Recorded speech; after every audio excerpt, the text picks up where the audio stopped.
The Fair Tax Act has got a lot of people talking, and a lot of questions are coming in about it. And even if it doesn't pass, it's still worth talking about and to answer some of these questions on what about housing, what about groceries, what about the rich, what about the poor, how is it going to look, how's it going to look for the country, how's it going to look for me? And a lot of people are the me. How is it going to affect your situation moving forward? So I wanted to go through some of these questions. And again, even if it doesn't pass, it's still worth taking a look at, because if you think about it, and I was just talking to my business partner about this, if you think about this in our history, well, look at the Obamacare, right? Our healthcare system. That system was presented numerous times before it actually got passed. And also, the economic impact payments that we got throughout the pandemic, that wasn't the first time that occurred, but it was on a much bigger scale and a lot more money, and it happened several times. So to say that, oh, this isn't going to pass, we shouldn't look at it, I don't know. I think we should still look at it because it is interesting, and there are parts that I do think could work significantly better. I'm not here to push the fair tax on anybody. I just find it very interesting. That is why I have done a bunch of these videos. So let's go through some of these questions, because they're good questions that people are leaving, and I've been digging in a little bit further to find some of those answers. So let's talk about it. So let me go ahead and pull this up on the screen. So here are the list of questions that we have, but let me just jump to this one right here. So this is a second question from this viewer. So let's just go through it. Looking at your $50,000 calculation, you used a household of 4 for the fair tax calculation and married filing jointly for the current calculation. And that was on the last video that I posted. What about the child tax credit and the EIC? I'm assuming you mean the EITC, Earned Income Tax Credit. Calculation looks much different, even assuming the employer gives you the share of the employer paid payroll taxes, which they wouldn't.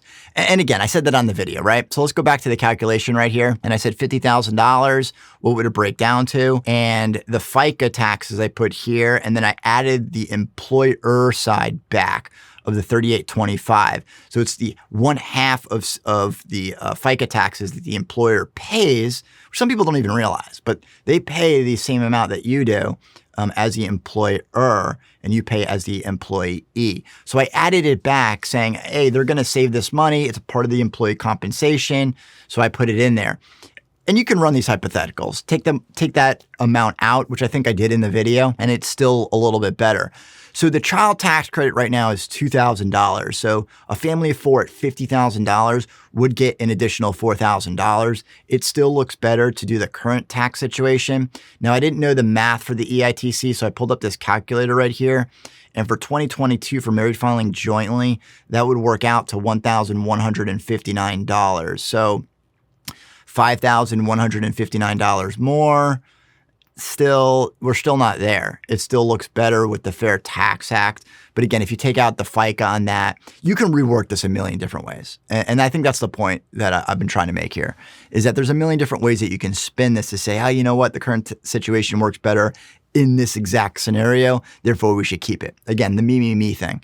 And if you look back, and this is where a lot of this stuff gets misleading, if you look at the IRS website for the EITC credit, you can see that for two children, then married filing jointly for $55,529, it would be up for 2 qualifying children, would be up to $6,164. So I think a lot of people are just like, oh, it could be up to $6,164. Therefore, it makes sense to do this. Well, not at $50,000, because I just showed you what that calculator would produce. That is the maximum you can get on that situation. It means your income needs to be significantly less in order to get more of it. But what you're also not considering here is, for this particular situation, is if we flip back to the poverty guidelines, this is the amount that you're getting regardless. So if your income decreases, in the Fair Tax Act, you're still getting $11,832 every single year, and it comes in the form of a monthly check, which would, in this case, by my calculations, would be $986. So significantly better off, in my opinion. Again, there's more credits and deductions that I'm sure we can work into the current taxable situation, But then there's other factors that we can also argue on the other side too, that you're not going to have to pay tax on every single item. And we're going to get into that. So let me go ahead and go on to the next question. So that's the first question that we have. And let me see if I can jump up to the second one here. So it says, so this one, I'm just going to start in the middle here. So it might be worth a second look. Speaking of FICA, you had a person earning $10 million in ordinary income paying $154,000 in FICA in one of your examples. I believe only $160,000 of ordinary income is subject to FICA tax. Shouldn't the FICA number be much smaller for a high earner? So let's go ahead and go back to my calculations and put in, and I went all the way up to, I think 10 million was the highest one. One more zero in there. And then right here, so we had $154,115. So it is true that the Social Security side has a cap. And for 2022, which is what these numbers are for, it was $147,000. I think for 23, it's at $160,200. Let me just look at that really quickly. Let me just Google it. Social Security max 2022, $147,000. And then for 23, I think it goes up to, $160,200.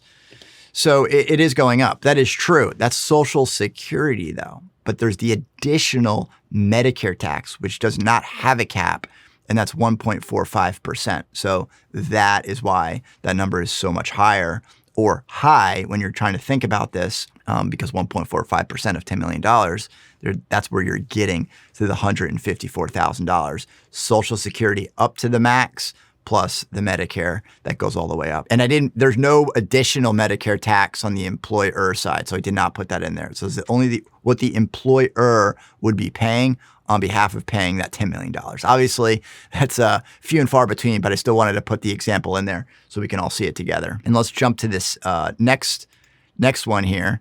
So then we're talking about, what about retirement? So wouldn't we be impacted the most since we already paid taxes on our money, parentheses Roth, and I still have to pay tax 30%, 23%. So yes and no. And that's where I really want to get into is what are you going to be paying a tax on? But let's stick with this Roth example. And I talk about this on this channel. Even if our tax system does not change, you should still have traditional money and Roth money going into retirement. And it's basically hedging your bet. And I've talked about this before. So you want to lower your taxable income today, and that is putting the money into the pre-tax side to get those tax credits that you would qualify today. But then above and beyond that, put that additional money in the Roth side. That's a really efficient way of doing it. Even looking out long-term thinking, okay, I'll be in a higher tax bracket, but we don't know. We don't know where tax brackets are going to be. So having both kind of gives the control back to you. Because if taxes go up, then we can take more money out of the Roth. But if taxes go down in certain situations, as this one's pointing out in retirement, then maybe we take more money out of our pre-tax accounts. So it really depends. And we don't know where taxes will be in any one given situation. Even if you're wealthy, I mean, maybe you're just not going to live on that much. And maybe you're putting this into investments that are going to have a whole lot of tax consequences. We don't know. So that's why you should not have 100% funding in the Roth side and saying, well, that's the only thing. And in any tax situation across the board, not everybody is going to be 100% better in every single scenario. I guess if you don't tax anybody, if you just tax everyone zero. But maybe there's an argument there too, because if you had the money in the Roth, well, hey, I already paid this money and they didn't. So therefore, you should just get some reverse tax credit. I don't know. It just, you have to think of this for the whole country. How can you have a system that works for the vast majority of people that makes sense to generate the revenue that we need? And from the estimates, it's estimated that this could replace it. So if it can produce enough revenue to replace it, that's a good starting point. And a lot of the projections say that a lot of the costs will also decrease. Now, here's what you got to be careful of. A lot of people out there are talking about pricing on all goods going up. So let's go to this article right here. So I've never seen this website before, but it's the Institute on Taxation and Economic Policy. And the author of this is the federal policy director. So This is their focus. And in the first paragraph, the bill would impose a 30% federal sales tax on everything we buy. That's untrue. That's completely false. Groceries, cars, homes, healthcare. The article is extremely leaning against this thing. I mean, you just look at the subtitles. The strange strategy. I mean, you don't write the strange strategy thinking that, hey, this is a good thing. This is a good thing. You don't. But let's take a look at this. And this is going to come from the Senate Finance Committee. So this is kind of one of those cheat sheets that you see quite often with proposed bills and FAQ. But I have it highlighted here. So let's go ahead and pull it up right here. No tax on used goods. The amount you pay to fund the government is totally visible. So this is the exact same printout, just in a PDF format. It says, if you choose to buy used goods, used cars, used homes, used appliances, you do not pay the fair tax. So a lot of people are saying, well, what about people who are struggling? Okay, well, buy a used car and you won't pay the 30% tax. Buy a home that's already been built and somebody has lived in it and owns it and they sell it to you. It sounds like you're not going to pay the 30% tax. Now, what I don't know is, will every home get hit with one 30% tax and then that's the end of it? Or do all existing homes that have already been built and are owned, are they just free and clear of the 30%? I don't know that exact technicality. But all the used stuff, no 30% tax. And that was not in that article. And a lot of people are pointing that out, that, oh, you're paying 30% on everything. First, it's 23%. Second, it is not on everything. So that's a huge difference, a huge windfall, if you think about it, that there could be this whole secondary market.